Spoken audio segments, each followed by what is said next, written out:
Olá, rubro-negros pelo mundo, meu nome é Cícero Andrade, eu sou flamenguista em Portugal. E no vídeo de hoje, Flamengo se posiciona sobre a contratação de Dybala. De novo em UK, falam em Gabriel Jesus no Mengão. Crystal Palace tenta o Alacian. Esquema Varmeiras continuará. E juiz contra o Racing questionado. Roda a vinheta. Flamengo!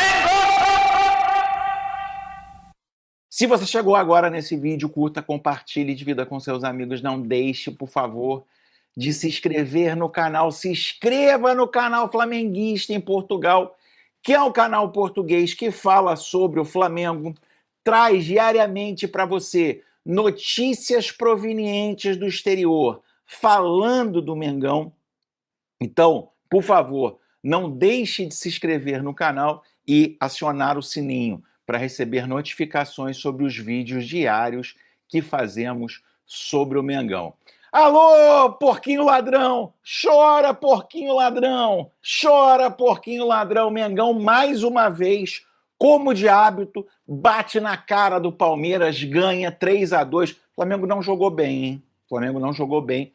Isso não conseguiu dominar o Palmeiras. Uma das poucas vezes que o Palmeiras tentou realmente atacar o Flamengo nesse jogo, mas, obviamente, Pedro e Arrascaeta, gênios rubro-negros, fizeram o jogo pender ao lado do Flamengo. Mas vale o alerta que não foi uma boa partida do Flamengo. Poderia ter sido 4-1, foi 3-2, né? O Flamengo deixou o Gustavo Gomes fazer ali o segundo gol, mas é muito importante, meus amigos, a gente entender as questões de arbitragem. Era óbvio que o Palmeiras ia achar qualquer lance para falar de arbitragem no final, né? O pênalti do Jorginho no Gustavo Gomes. Meus amigos, procurem aí na internet. Quantos pênaltis acontecem a cada cobrança de escanteio no Brasil? É puxão, é empurrão, é o tempo todo. É o tempo todo. Né? Então, só nesse, a favor do Palmeiras, eles procurem para saber quantos pênaltis em cobrança de escanteio foram marcados no Campeonato Brasileiro, de empurrão, de puxão. Né? E eu vou te dizer, eu não acho que foi pênalti. Eu não acho que foi pênalti. Né? O Gustavo Gomes cabeceou a bola. Né? O Jorginho encostou de fato ali nas costas. Mas que pênalti marcado? Esses lances, se você pegar o mesmo lance, ali tem umas 350 faltas de ataque do Palmeiras e outros 350 pênaltis acontecendo em todo o lance na área do Campeonato Brasileiro. Agora, querer comparar isso com o escândalo de arbitragem que foi o jogo do Palmeiras e com São Paulo, ou o escândalo de arbitragem que foi Palmeiras e Sport, que deram 2 pênaltis inventados para o Palmeiras, né? É uma narrativa de dizer acontece para os dois lados. Não, não acontece para os dois lados. O Palmeiras é beneficiado escandalosamente pela arbitragem em todo o jogo. Ontem não foi. Ontem não foi, em função, né, do nosso grito, comunidade rubro-negra, nação rubro-negra. Mas há de se abrir o olho. Há de se abrir o olho. Os únicos lances de arbitragem que tiveram juízes afastados foi no jogo onde a arbitragem operou o Sport ganhava de 1-0 na segunda rodada, e foram marcados 2 pênaltis absurdos para o Palmeiras, e o Palmeiras virou o jogo. E no jogo do São Paulo, que o São Paulo ganhava de 2-0, e não foi marcado um pênalti escandaloso para o São Paulo, que faria 3-0 e fecharia o caixão. Né? Ou seja, meus amigos, se houvesse, fora outros lances de arbitragem, que na dúvida sempre é favorável ao Palmeiras. Se a gente levasse só os árbitros afastados, hoje o Flamengo teria 6 pontos na frente do Palmeiras. Então não caia nessa ladainha paulista. Os paulistas estão dizendo, não, erra para os dois lados. Não erra para os dois lados. Não erra para os dois lados.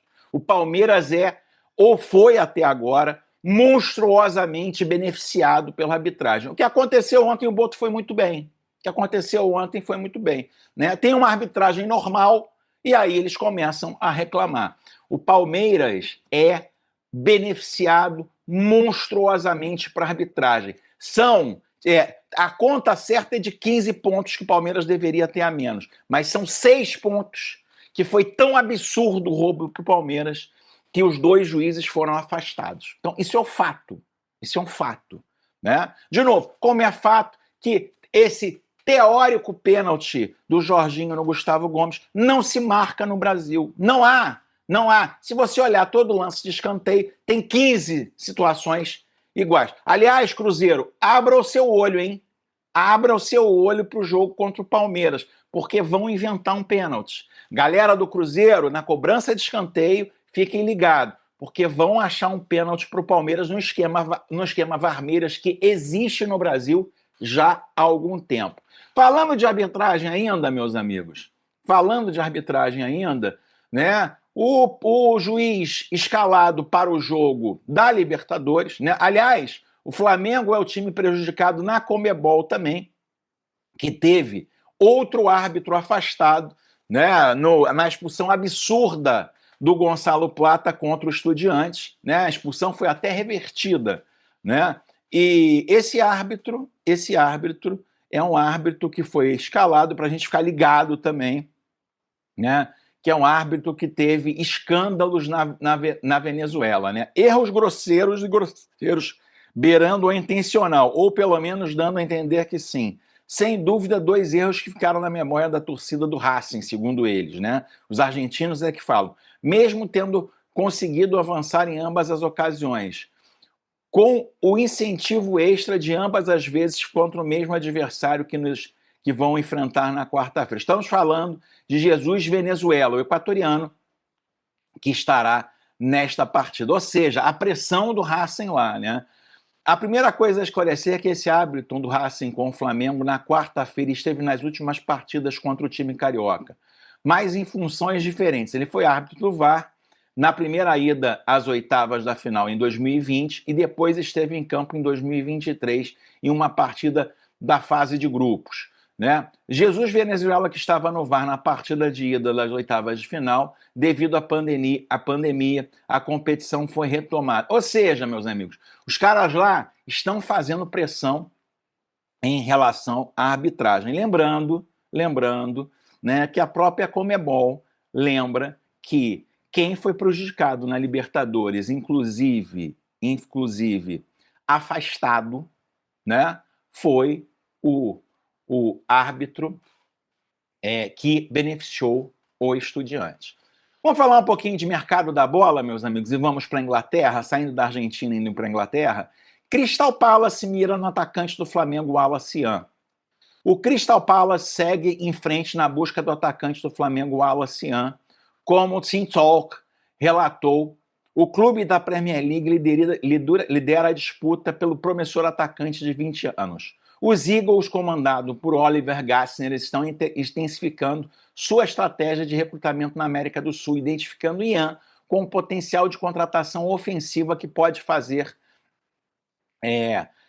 trazer talento e produtividade ao Goodison Park. No entanto, eles ainda não estão sozinhos na disputa. Vários europeus, incluindo os da Bundesliga, estão monitorando a situação. Ian rapidamente emergiu dos jovens talentos mais brilhantes do futebol brasileiro. 1,82 de altura, o atacante demonstra uma mistura de habilidade, técnica, força e movimentação que torna um adversário difícil para o zagueiro. Durante sua passagem pelo Flamengo, ele já atuou em 28 partidas, marcando 7 gols e dando 4 assistências. Né? Para um jogador de 20 anos, suas contribuições ressaltam sua maturidade, consciência tática e versatilidade ofensiva. Então, os ingleses aí estão de olho, sim, né? E não se assustem se em janeiro já a gente perder o Wallace Yan para o mercado europeu. E você, meu amigo, escreva aqui nos comentários, você gostaria de Wallace Yan vestindo o manto sagrado rubro-negro? Ou melhor, deixando de vestir o manto sagrado rubro-negro? Escreva aqui nos comentários. A sua participação é muito importante. Meus amigos, ainda na Inglaterra, a galera não fala nisso no Brasil, porém na Inglaterra, todos os dias, Gabriel Jesus considera deixar o Arsenal para se juntar a Felipe Luiz no Brasil. Né? Jornal inglês, o Arsenal acaba pode acabar perdendo dos seus principais jogadores de ataque para o Flamengo. O time que disputa títulos no Brasileirão e na Libertadores em 2025, diz o jornal inglês. Gabriel Jesus atingiu o auge da sua carreira técnica durante a passagem pela Premier League. Mas há algum tempo o brasileiro não consegue manter o mesmo nível de eficácia demonstrado no início da carreira. Justamente por isso, há um forte rumor que ele deixará os Gunners em breve. Os indícios atuais surgem que Gabriel Jesus poderá deixar o Arsenal na próxima janela de transferência, embora esteja afastado dos gramados por uma grave lesão nos ligamentos.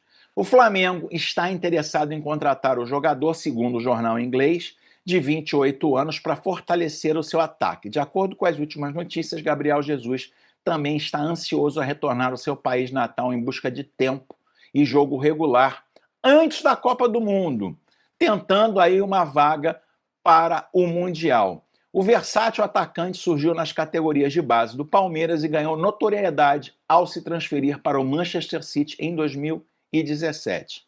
Em 22, Jesus foi vestir a camisa do Arsenal. Ou seja, meus amigos, o que não se fala quase no Brasil, se fala todos os dias na Inglaterra. É isso mesmo, meus amigos. Todos os dias na Inglaterra se fala aí da possibilidade de Gabriel Jesus vestir o manto sagrado rubro-negro. E aí, você gostaria de Gabriel Jesus vestindo o manto sagrado? Escreva aqui nos comentários, a sua participação é muito importante. Meus amigos, vamos lá, hein? O que se diz todos os dias na Itália, dos 2 dias para cá, é que Dybala jogará no Flamengo. Dybala será jogador do Flamengo em 2026. Né? A diretoria do Flamengo se pronunciou sobre o assunto. Diretoria rubro-negra avalia o nome de Dybala desde o meio do ano, mas revela que só fará proposta imediata em 2026. É isso mesmo, meus amigos. Após a repercussão internacional sobre o suposto interesse do Flamengo em contratar Paulo Dybala da Roma, o clube se pronunciou e negou que exista qualquer proposta formal ou tratativa neste momento. De acordo com informações divulgadas pelo Paparazzo Rubro-Negro e confirmadas pelo nosso canal oficial no X, a diretoria apenas avalia o nome internamente desde o meio do ano, mas não há negociação aberta nem oferta inicial à equipe italiana, né? Os dirigentes e o técnico admiram muito o futebol do Dybala, mas este ano não fará nenhum movimento. A possível investida no Dybala, se acontecer, acontecerá no ano que vem, né? Apesar do que trouxe ontem Erken Konur e algumas pessoas dizendo que Dybala é... Onde a fumaça há fogo, né? E aí, meu amigo, você gostaria de ter como reforço Dybala e o nosso querido Gabriel Jesus como reforços para o Flamengo? Escreva aqui nos comentários, a sua participação é muito importante. Eu vou dizer minha opinião, eu gostaria sim para reforçar o elenco. Acho que os dois não são titulares do Flamengo hoje. E eu acho, né, tomara aí, vamos ver os outros exames do Léo Ortiz, o Flamengo tem que priorizar a contratação de zagueiro. Né? Com a contusão do Léo Ortiz, a gente ficou numa situação difícil. Né? Então o Flamengo tem que contratar para ontem pelo menos mais um zagueiro para reforçar o elenco. Aliás, deveria começar por aí. Mas eu quero a sua opinião também. Escreva aqui nos comentários, a sua participação é muito importante, como é muito importante a sua inscrição no canal. Vejo você no próximo vídeo. Aquele abraço. Tchau, tchau.